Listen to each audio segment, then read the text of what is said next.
After working on all the things we discussed in our previous section about marketing and reflecting upon how to use social media to benefit your brand and choose the most appropriate social media sites for you, it's time to actually start planning your social media strategy.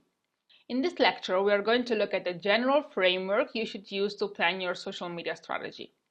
There are two main tasks you need to complete here. First, you need to create an editorial plan. Second, you need to produce an editorial calendar. Now, most people think that these two things are exactly identical, but they are not. They are completely different. An editorial plan is the roadmap for your strategy. In the course materials for this lecture, you can find a sample template of what I mean by an editorial plan.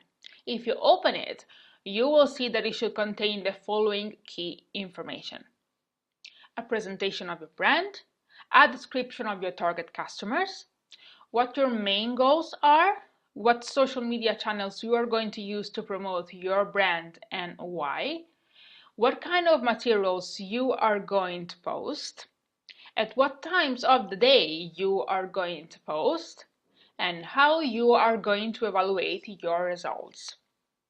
By now, you should be able to complete at least the first 3 points. Throughout the course, you will learn how to complete all the others. But why is the editorial plan so important?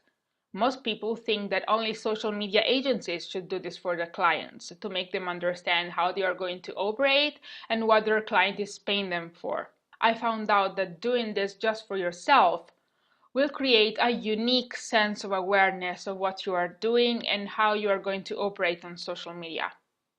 One thing is having your strategy in a corner of your mind, another thing is reading it written on a piece of paper. Obviously, when I do it for my clients, I create a beautifully designed piece of work that looks more like an actual book or company report. You don't necessarily need to do that if you are just creating the editorial plan for yourself.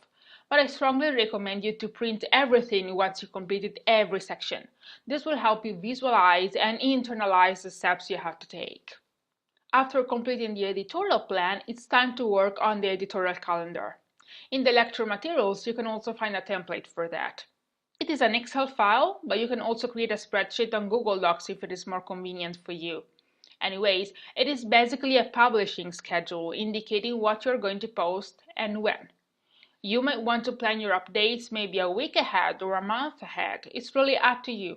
In any case, the editorial calendar will help you visualize everything you post and give structure to your creativity. By planning your posts ahead of time, you also drive perseverance and you keep yourself motivated every day.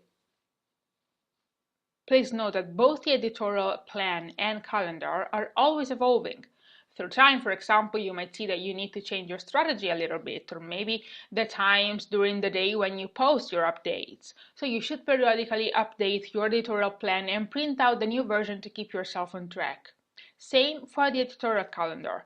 Maybe you feel you need to add another column or any other useful information. The template I provide is really a generic one, so make sure you edit it so that it works for you. I'll see you in our next lecture.